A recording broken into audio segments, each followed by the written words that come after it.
Quelles sont les dernières news en moins de 5 minutes sur le Bitcoin et sur le marché des crypto-monnaies?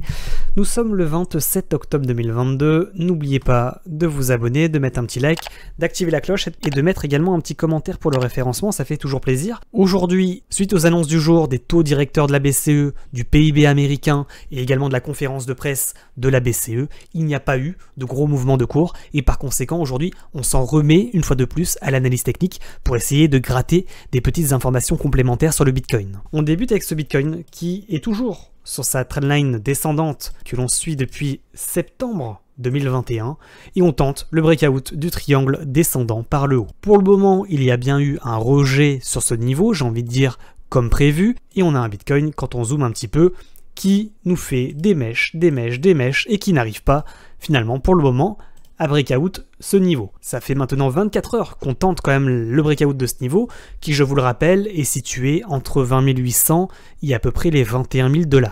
Ce que l'on voit, ça pourrait s'apparenter quand même, il faut le dire, à un drapeau descendant.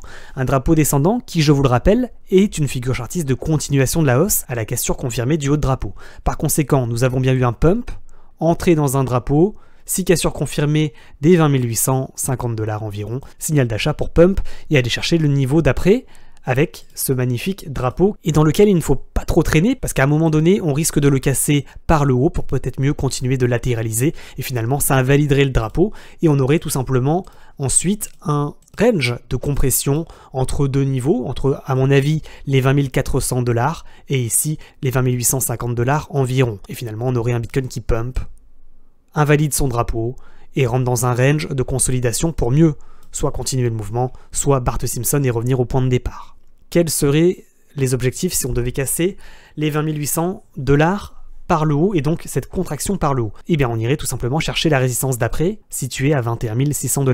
Et si on devait casser ce niveau, on irait chercher la résistance encore d'après à 22 400 $.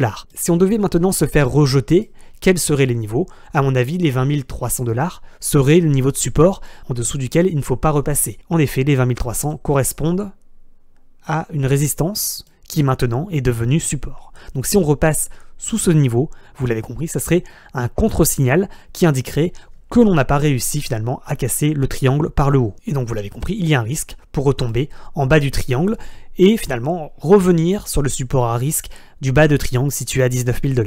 Au niveau du dollar index maintenant, on le voit pour le moment, on a cassé ce ruban des moyennes mobiles exponentielles et par conséquent, en vue journée, on essaie d'inverser la tendance pour repartir à la baisse. Cet élément correspond également à un rejet en haut du canal ascendant long terme sur le dollar index, ce qui est plutôt positif parce que je vous le rappelle, si sur le dollar on est baissier, sur les cryptos et sur le Bitcoin globalement on est plutôt haussier, en tous les cas c'est plutôt encourageant pour le Bitcoin et l'ensemble des cryptos. Néanmoins, il faut le dire, sur le dollar index, pour le moment, nous n'avons pas cassé la trendline ascendante que l'on suit depuis février 2022. Tant que nous n'avons pas cassé cette trendline de manière confirmée, nous n'avons pas de signal de reprise de baisse pour aller chercher le milieu de canal, voire le bas de canal long terme. Le niveau est selon moi situé, vous le voyez ici, clôture, trendline ascendante, à 108,5 points. Donc 108,5 points, c'est soit le niveau où le dollar se fait sauver pour repartir à la hausse, rechercher le haut de canal long terme, soit le niveau de retournement baissier pour aller chercher le milieu de canal. Et si on devait avoir ce mouvement, ce serait extrêmement positif pour le Bitcoin et pour les cryptos. Et à l'inverse, si on devait avoir ce mouvement, ce serait extrêmement négatif et on aurait un Bitcoin qui, à mon avis, retomberait sans grande difficulté à 19 000 $, voire même à 18 000 $. Concernant Capstable maintenant, la capitalisation des stablecoins. Je vous rappelle, quand le cours est baissier, on est plutôt à l'achat sur les cryptos, et quand on est haussier, c'est l'inverse. Pour le moment, vous le voyez, nous n'avons pas réinversé la tendance, nous ne sommes pas repassés sous le ruban. Je vous rappelle qu'un passage sous le ruban, pour moi, c'est un retournement de tendance, et par conséquent, c'est un signal d'achat important sur le Bitcoin et sur les cryptos. Pour le moment, nous n'avons pas transpercé le ruban, et nous n'avons pas cassé la trendline ascendante importante.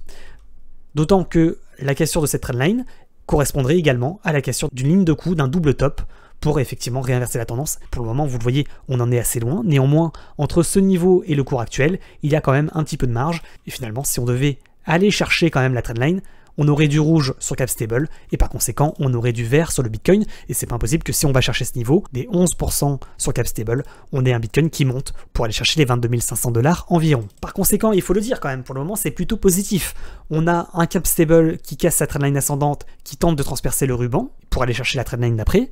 On a un dollar index qui se fait rejeter en haut de canal, qui fait un double top, et qui s'approche également de la trendline importante à breakout pour réinverser la tendance et nous donner un signal d'achat supplémentaire. Pour le moment, nous n'avons pas encore réellement confirmé.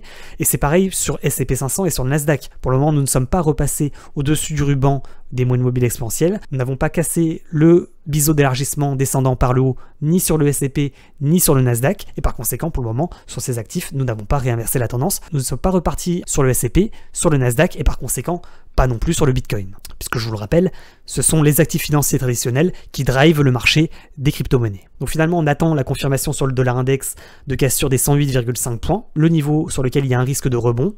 Sur Capstable, on attend la cassure des 11% pour effectivement avoir un signal d'achat complémentaire. Sur le S&P et sur le Nasdaq, on attend une cassure du biseau d'élargissement par le haut pour effectivement réinverser la tendance et repartir à la hausse. Pour le moment, on est toujours globalement dans une petite hausse en vue journée, dans une grande tendance baissière en vue hebdomadaire et en vue mensuelle. Et par conséquent, il faut rester quand même prudent, bien qu'effectivement ce soit plutôt encourageant. Je vous rappelle, pour le moment, nous n'avons pas réussi à breakout le niveau important. Le risque de mèche pour mieux se faire rejeter, comme on l'a eu plusieurs fois par le passé, et toujours finalement cette épée de Damoclès que l'on a au-dessus de notre tête sur le Bitcoin et sur l'ensemble du marché des crypto-monnaies. J'espère que vous avez apprécié cette petite vidéo.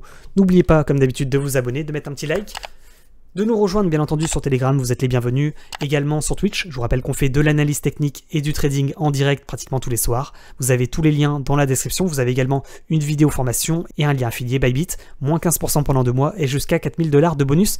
N'hésitez pas à vous inscrire, ça soutient également la chaîne. En attendant, portez-vous bien, je vous dis à très bientôt. Ciao ciao.